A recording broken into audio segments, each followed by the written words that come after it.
Is the camera on? Yeah, it's on. Right.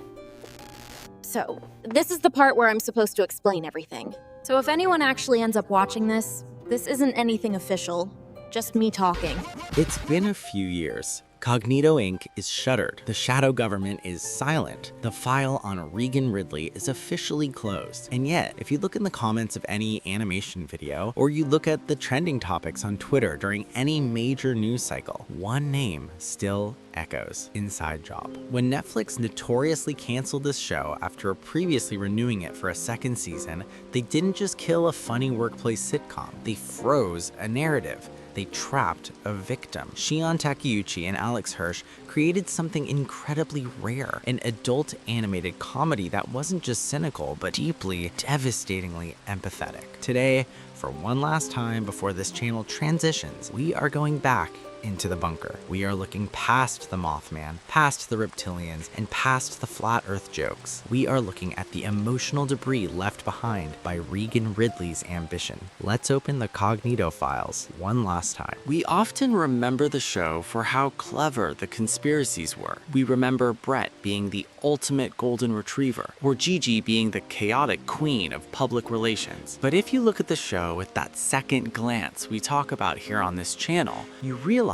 that Cognito Inc. isn't the real shadow government. Rand Ridley is the real shadow government. Cognito Inc. is just the architectural expression of one narcissistic father's toxic need for control, and Reagan Ridley is his greatest masterpiece and his most tragic failure. The thesis of Inside Job isn't what if conspiracies were real. The thesis of Inside Job is what if you were forced to carry the secret burden of the entire world, simply because you couldn't carry the emotional burden of your own family. Let's look at Reagan Ridley's competence. On paper, it is incredible. She is a robotics genius, a diplomat for alien species, and a tactical expert. She literally keeps the planet spinning. But this isn't talent. It's not genius. It's trauma. Reagan Ridley's hyper-competence is a direct psychological survival response to her childhood. When your father is a malignant narcissist who literally programs your behavior, brainwashes you into thinking your childhood friend was an imaginary bear, and treats your worth like a performance review, you have two choices: go insane or become so indispensable that he cannot afford to throw you away. Reagan chose the latter. She can build advanced AI, but she can't hug her coworkers. She can manage a global crisis on a Tuesday morning, but she cannot maintain a normal friendship. Her entire personality has been weaponized by her father. She dissociates. She views the world as a problem to be solved with engineering,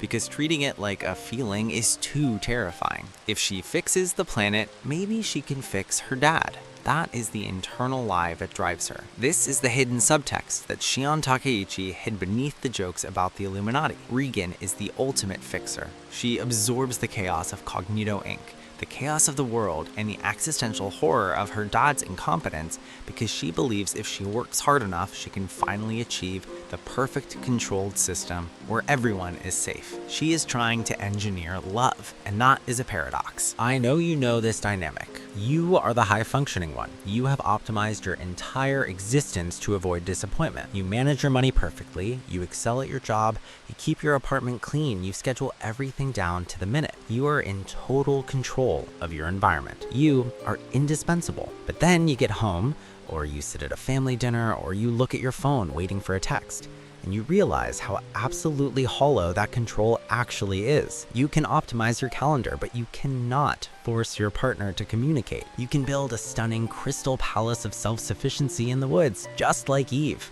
but you cannot build a loving home. Why does the cancellation of Inside Job still hurt years later? It's not because we missed out on more flat earth jokes. It's because season 1 part 2 was about Reagan finally waking up. She spent the whole show thinking Cognito Inc. was her destiny, but by the end, with the help of Brett, she finally sees the cage she's been living in. She sees her father not as a flawed genius, but as a narcissist who built a labyrinth to keep her trapped inside. When the cancellation happened, Netflix didn't just end a sitcom, they froze Reagan Ridley right at the moment of her liberation. They damned her back into the shadows. We will never get to see her leave Cognito. We will never get to see her build a healthy life outside of the bunker. She is eternally trapped in her abuse cycle, doomed to keep the world running for a father who calls her an investment. And that is a tragedy that no amount of funny dialogue can mask. So farewell to Cognito. Farewells to Mothman and to the Flat Earthers and to Rand's narcissism. Cognito Inc. managed the secrets, but Reagan Ridley carried the truth. And now it's time to put that burden down.